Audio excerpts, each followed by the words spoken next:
What's your thoughts after this evening's game? Obviously, I'm disappointed. Really disappointed with that one. It's a tough one to take. I keep saying the same thing. I'm sure anyone who watches the video back thinks I keep saying the same thing. But first 45 minutes were as good as we've been. I thought we outplayed them, we outpassed them, we outharried them. We did everything. The game plan was great, and the only thing that we didn't do is put the ball in the back of the net. But we're finding that really hard to do this season for some reason. We've created 3 or 4 really good. If we'd have gone in 4 goals ahead at half-time, I don't think anyone would have complained, including their management team. If they've feel like we've been done, hard done to in that first half. They have a couple of goal-mouth scrambles, and they score from it. We have a 4 or 5 goal-mouth scrambles, and they clear it.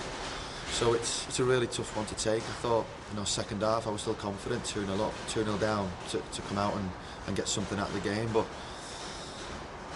they've obviously got quite an early goal in it as well, and that's not to say the wind out of us. But okay, it's a really tough one tonight because we've not been beaten by a really good side. With respect to Ebbsfleet, I thought they played really well second half and managed the game in the second half really well. But I thought we were by far the better side, and I thought we deserved something out of the first half. But if you can't put the ball in the back of the net and you're conceding some sloppy goals, then we don't deserve to be winning football games. Because I think, like you say, you've had the chances in that first half, and if one of them goes in, it can be a completely different game. And that's just the way it's been for you in recent weeks, hasn't it? It's just the fine margins, and the goals just haven't gone in, and games have changed on that. Absolutely. Look, it's about, I'm not standing here making excuses. It's about goals, and we need to be able to put the ball in the back of the net. We need to be more ruthless. If that was us on the back foot in the first half, we're probably 6-0 down. 6-0 down. We're just not finishing. We're not being ruthless enough. And then when the ball goes up the other side, I don't know. I need to watch that back to see whether we can clear our lines a little bit more. But look, one thing I want to make clear is I'm really proud of the players, the way that they applied themselves at the very start. Look, we're in a really poor position. We're bottom of the league. We're struggling to pick up points. We're struggling to score, but yet we're playing really well at times. And the confidence that the lads have shown, especially to move the ball like with the way we did in the first half, is brilliant. I can't fault what they're trying to do. Unfortunately, we've just not been able to follow it through with the goals, and we're conceding sloppy goals. But the lads have been brilliant today, and I think the fans will see that. The fans that are here, especially the first 45, the vast majority stayed and applauded the boys off because they can see what they're doing.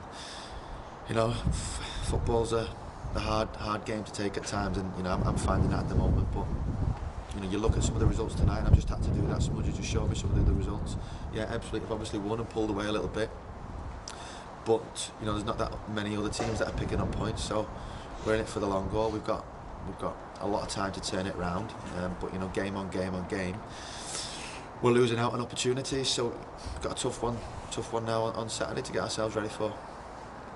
You mentioned that. Do you take heart in the fact that the performance levels are there? Because there's many teams in different leagues who just aren't performing and not winning games, but at least you are performing. And do you just feel that it is, once it comes, you can go on a run and things can change? I'm confident when I'm watching teams. So I'm watching teams. I've watched Ebbsfleet twice.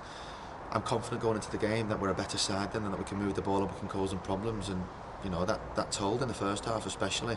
But I would take the worst performance from Chorley Football Club right now. I would take the worst performance and scrap a 1-0 win.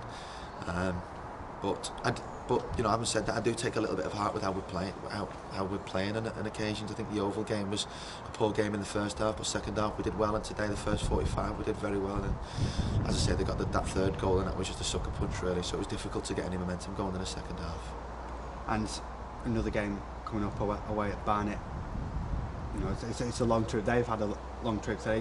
Just goes to show teams are well capable of going long trips, picking up wins and surprising people. Hopefully you can be one of the teams that comes up with a surprise next week. Yeah, look, the results very raw. We're speaking 30 minutes after the game, so inevitably I'm disappointed. But one thing is for sure that I'll regroup. I'll gather my thoughts. I'll watch Barnet. I'll have them well studied, and we'll have a game plan to go there and get something. But we need to get back to a clean sheet. We need to get back to trying to score a couple of goals, and we need to get a positive performance to help everyone. To help the fans believe a little bit that to help the players believe, you know, that they're sticking together in there, you know, giving them an opportunity to talk. And we've had a few heated discussions over the last few weeks, but today, you know, I think they're feeling the same. I feel sorry for them, to be honest, because they're giving me everything there in the first half. Everyone's running through a brick wall for Chorley Football Club at the moment. At the moment, it doesn't seem enough, but you know, I'm just hoping, like everyone else, that it will change, and we get a little bit of the rub of the green.